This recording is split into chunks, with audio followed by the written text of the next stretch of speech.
I'm creating these videos as a cautionary tale to anyone thinking of falling in love,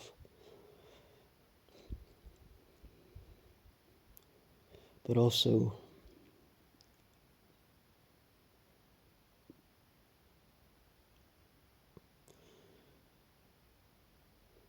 probably as my final cry for help. Because as you'll learn throughout these videos is I'm not a bad person, although I've done bad things. I've done horrible things, but I'm not a bad person. I'm going to give you the full story, and you can judge for yourself if anyone watches this.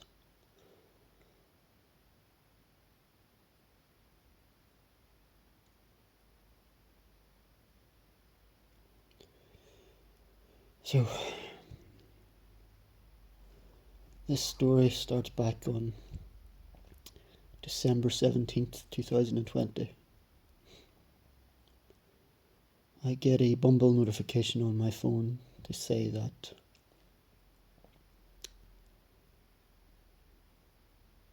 this woman has sent you a message. I open the app and I immediately recognise this woman because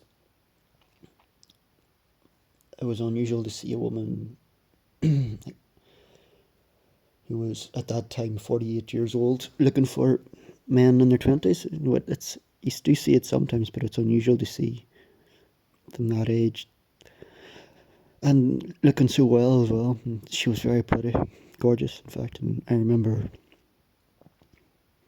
swiping right on her profile thinking I really hope she matches with me because she was that pretty. So yeah, she did message me then, match with me and message me on December 17th, 2020. It's now 2026, but what happened in the years in between,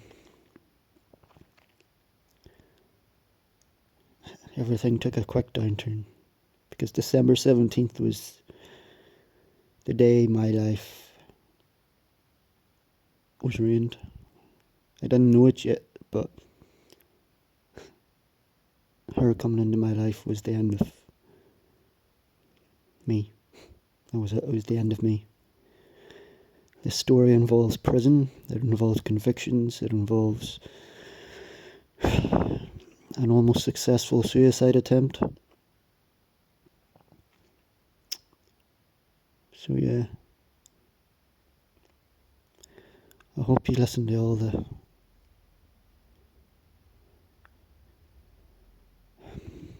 chapters of it.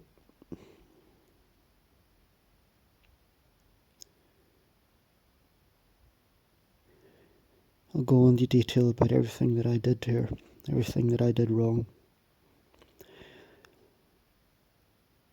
And I'll go into detail about who she is, what she did to me.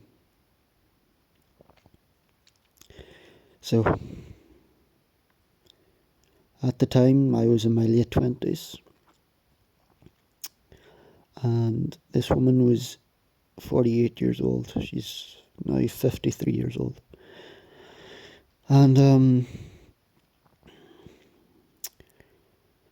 bear in mind, this is 2020, so it's during the COVID-19 pandemic. And we keep talking for a long time. But whenever I matched with her, I was in Belfast and she was living in London. So flights were not recommended during that time. So even though she was very keen to see me, asking when could I see you, I want to see you, it was clear that she just wanted to have sex with me. I was putting that off because I didn't want to infringe upon the COVID restrictions. So we were chatting through January 21, February 21, March 21, and April. And we were chatting almost every night. Every night she'd be messaging me. She'd want to do a video call. And during these messages and video calls, we got very personal, or at least she got very personal. She still doesn't know much about me, but she got very personal, often complaining about her then ex-husband, because she's divorced twice. She would complain about her two young children. One was a teenager at the time. She would say how much he smells, how much he stinks. She would just say how much she hates her husband, how much she hates living there in her house. And I would sit there listening to her on WhatsApp during our video calls.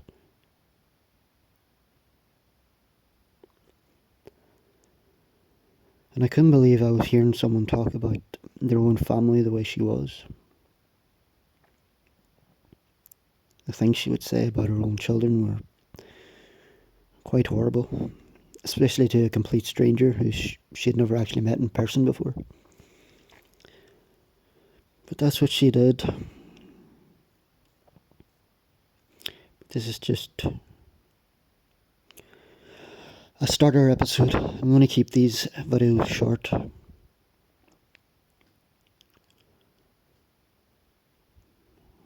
So, yeah, that's it for now. I'll upload soon.